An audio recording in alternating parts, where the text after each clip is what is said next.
That is some kind of work. So make sure you log on and sign up. And no matter, try to get him to follow you. He doesn't even know who he's following.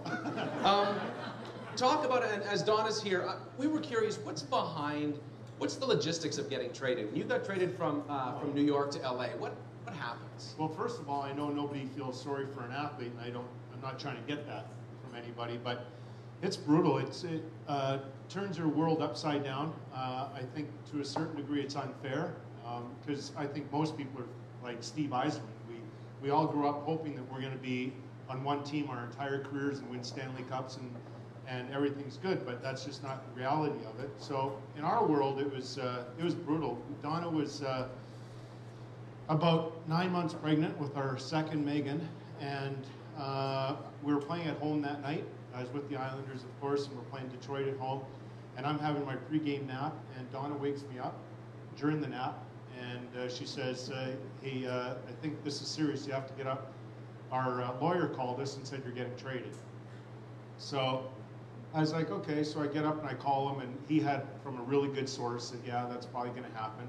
So I was carpooling with Greg Gilbert that night to the game, former Flames coach, and we're going, and I'm telling him the story, and he's like, no, I don't think that's going to happen. Nobody's heard anything. And so I was the starting goaltender that night, which I have nothing bad to say about the Islanders organization, but that was an odd experience when you have nothing vested in the game right now anymore, right? Because I've now moved on. I've now put my head into playing for the Los Angeles Kings. So anyways, we play at home, and I was lousy. We got smoked like 5-1 or something. And after the game, Al Arbor, whom I greatly admire, and he's like a second father to me, nobody had still told me that I was getting traded. And he comes up to me after the game. We're flying to Buffalo for a game the next night. He says, you're staying home. We're going to rest you. So I knew. So all through the night, of course, it's a restless night. Nobody calls. And then first thing in the morning, Bill Torrey calls me and says he wants to see me. So I go down there, and he tells me that I'm gone. And that's the player part of it. But the worst part was Donna. She had to sell the house and just all the logistics. She's, like I said, 8 months pregnant. It was just, that's the part that's really ugly. You can't get paid enough for that crap, yeah. Right? Because when you're at that point, because of the hockey world was different at that point, I wasn't there for the birth of Jessica because they didn't believe in that at the time, and now I'm a month out and thinking, am I ever going to have a chance to see Megan born? And luckily I was, because I was with LA, we go to Montreal, and Donna was going to be induced. This particular day, I fly from Montreal after, and luckily Megan came naturally, and it was all good, so the world kind of came back in our favor a little bit. But it's just, I really hate it. Yeah. Even now, whenever we talk about trades or I see a guy that's been traded, I have a real soft spot for the guy. I think, he's not having the time of his life, that's for sure. That's a tough time. Yeah. You talk about being in LA, and Gretzky was there, and you can't really talk LA without talking about Gretzky. Yeah. People that know him for his hockey skills call him the Great One. Beyond his hockey skills, I know you're a big fan of Wayne Gretzky as a person. What do you think made him a great one that way? Probably like most people, and I'm just generalizing, but in my experience, a lot of times people grow up to be nice people if they're raised by nice parents. And I had a chance to meet his parents, and I thought highly of them. So when Wayne turned out to be a really cool guy, and I do admire him greatly, don't get me wrong, but I think the thing that I admire most of him is that he's real. He's like all of us, he's got the odd little wart or all those sorts of things, and we're able to see that. But I think that the thing that I learned the most from him when we were in LA, like, boy, he had a lot of pressure, right? He's coming from Edmonton. He's charged with the duty of turning around not a very good organization. And so that's all on his shoulders. And the story that always stands out to me is about 1991. We had this good young player, young defenseman from Czechoslovakia back then, Peter Preza.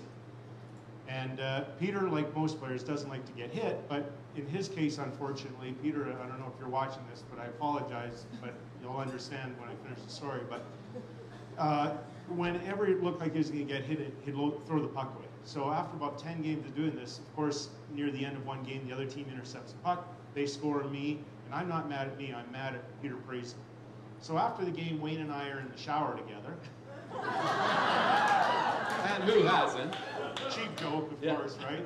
But it is a community shower, and I'm furious. And I used to have a real temper when I played, and so I'm throwing shampoo bottles all over. There's shampoo all over. I'm throwing soap all over, and yelling and swearing, not saying many good things about poor Peter. So after my tantrum is over, after 2 minutes or 5 minutes or what have you, Wayne turns around, he looks at me and he goes, Kelly, let everybody earn a living. If he's not good enough, they'll get rid of him. And it didn't work out for Peter, but I thought, man, that's some kind of grace, isn't it? Mm. When you're in that position and you are charged with the duty of turning around, you'd think it would be at all costs, and it wasn't.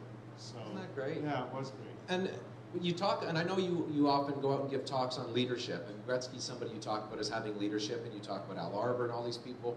If you had to distill it into one thing, what do you think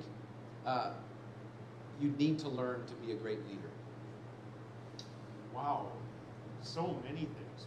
Right time to talk, show understanding and caring at the right time, be strong when you need to be. Like, I don't like weak people, so I don't want to come across as, you know, it's all lovey-dovey. Like, I really like strong and opinionated people. I personally gather strength from that. So I suppose when I look around a room, I gravitate towards those guys, not opinionated jerks that just say things randomly that we all know make no sense. That's not strength. I like people that are thoughtful, and at the right time they just come up with something really, really eloquent and to the point.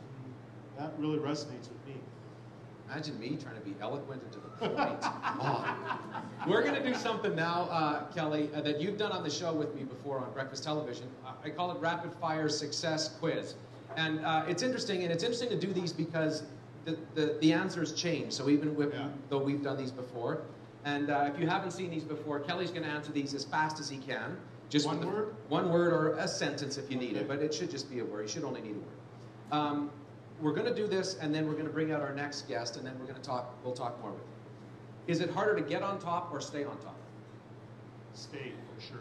Is that not right? even close. What good trait did you get from your mom?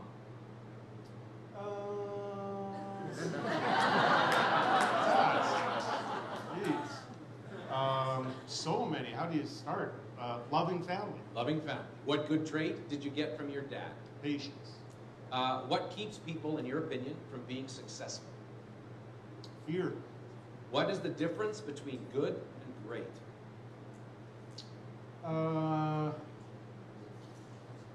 Great is following through when you're getting kicked in the teeth repeatedly.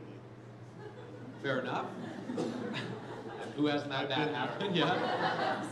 What do you think most people spend too much time on every day? Worrying. What do you think people spend too little time on every day? Coming up with a plan. Oh, good. When you're in a bad mood, how do you get out of it? Donna gives me heck. Okay. Honestly, that is, like, we've got such a great relationship. Yeah. Like, she doesn't hide it. I remember I kind of got full of myself for a few years there in LA, and I was kind of big time to people and stuff. And it's kind of hard, though. I'll give myself one tiny little break. It's hard to recognize the difference between the professional autograph seekers and the real seekers, because there's a real fine line. And some of the seekers, or the professional seekers, they actually hire kids, so you got to try and find your way through that. But anyways, so in my moment of big-headedness, I remember we got in a car one time after a game, and I went, Big Daddy. And Donna pretty much said, that'll be enough of that. Is that right? And I went to being back to the good guy I grew up in Elmwood. Very good. All right. Nice story.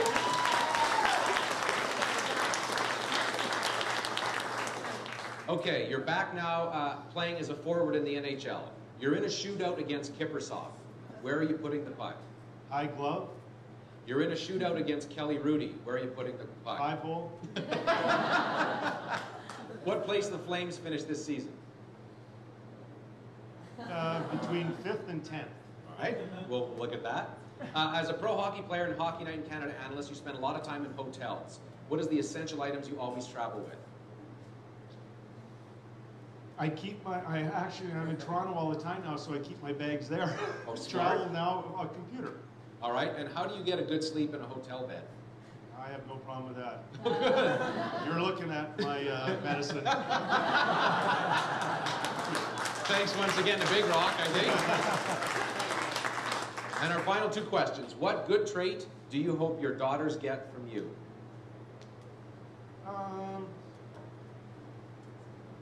Just be honest and don't take yourself very seriously. What good trait do you hope your daughters get from Donna, your wife? Well, most. Ladies and